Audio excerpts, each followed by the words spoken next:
Not the result that we all hoped for as Toronto FC supporters yesterday evening, Tuesday evening here in Toronto, of course, at BMO Field in the CONCACAF Champions League. But a result that I can live with. How you doing, everybody? Tim Drudge here, View from the South Stands, coming to you on Wednesday morning, the day after Toronto FC's last home game in the CONCACAF Champions League that saw, of course, the Reds tie the mighty Pumas UNAM of Mexico City 1-1 in CONCACAF Champions League play. And before I get into anything else, let's make sure we all understand the math.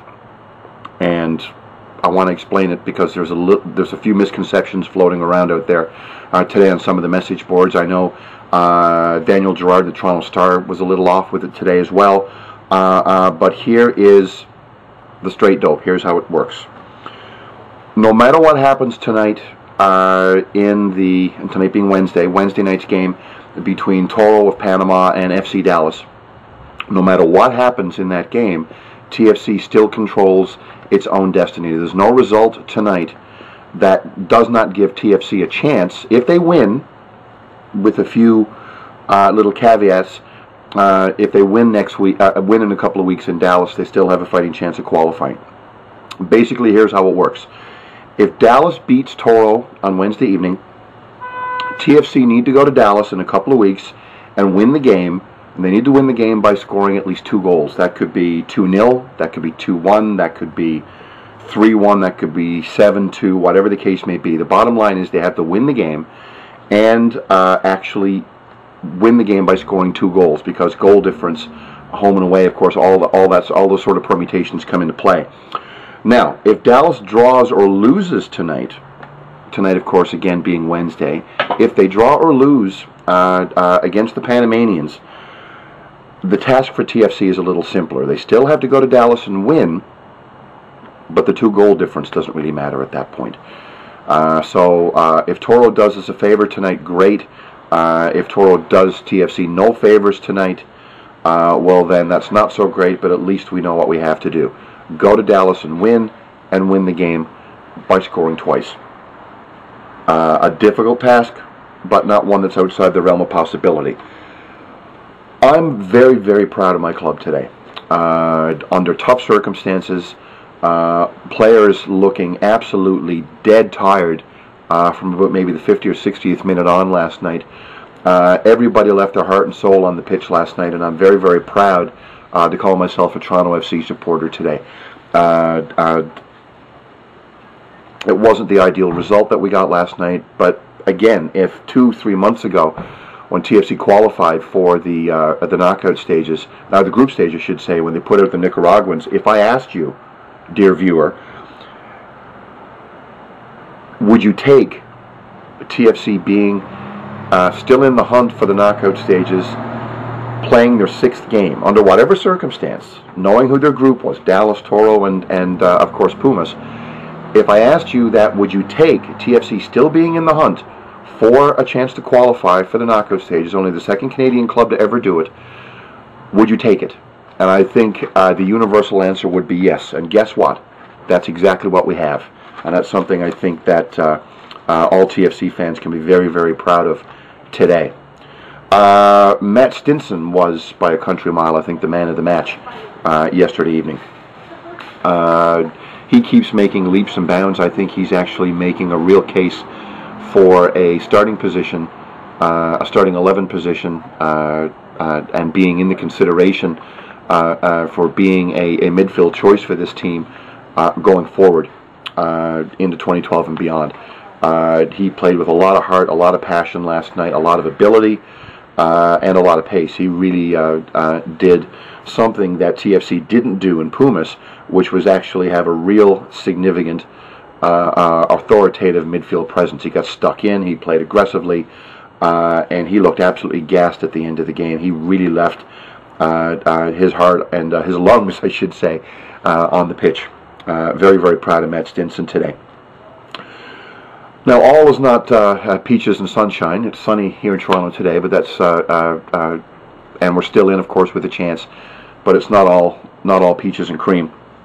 I kind of was a little disappointed with a couple of things. I think bringing Kouvermans off at the half and bringing on a fifth defender was a little bit of a naive approach to take.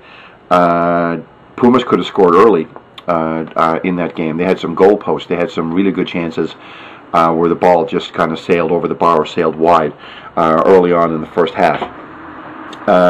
They could have scored a couple of goals relatively early.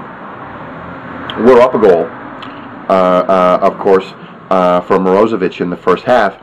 Kouvermans comes off, a real significant strike threat comes off the field, brings on a fifth defender, and we parked the bus, I think, a little too early last night more than anything else. I think a team like a team of that quality, if you cede the midfield to them, they're going to score goals, and obviously that's what happened.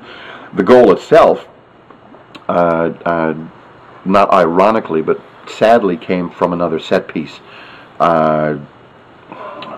Whether that's a coaching thing, a quality thing, I don't know, but we're giving up way too many goals on set pieces this season.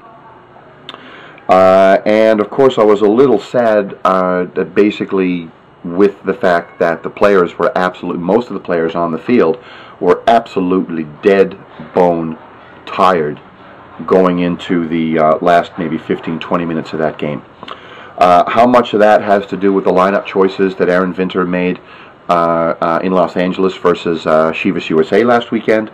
How much of that has to do with the travel? How much of that has to do with the tough schedule that the club keeps? How much of that had to do with the fact that trying to play a team, even a reserve team primarily, of players of the quality that come from Pumas, is actually going to actually gas you? But I don't think, with due respect to Aaron Vinter, the tactical choices, the lineup choices, I should say, he made in Chivas really helped with the fitness for a lot of those players on the pitch last night for Toronto FC.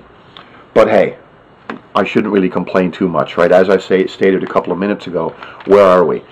Match day 6 of the Champions League is coming up. TFC is still in the hunt to do something absolutely historic, to arguably have the highest honor that the club has ever had in its history, which is qualifying for the knockout stages of the CONCACAF Champions League. And when you qualify there, who the hell knows? Salt Lake City got to the final last year, and going and playing a Barcelona in a meaningful game, I think is a dream that most TFC fans can only imagine. And I know there's still a long way to go to qualify, but hey, there's a real carrot at the end of the path for whichever CONCACAF team actually wins this. And why can't it be TFC? Who knows, right? But hey, still, we're in for a chance for the biggest honor in the history of the team. Now, a little sidetrack is coming up this weekend. Our second to last home game against the team that a lot of TFC fans probably hate the most, next to, of course, Columbus, and maybe next year when Montreal comes into the league, and that's the New York Red Bulls. As a fan of Arsenal, I'm actually kind of excited to see Thierry Henry up close and personal again, which is a dream of mine. Getting to see him in Toronto is again one of the added bonuses of having this team here.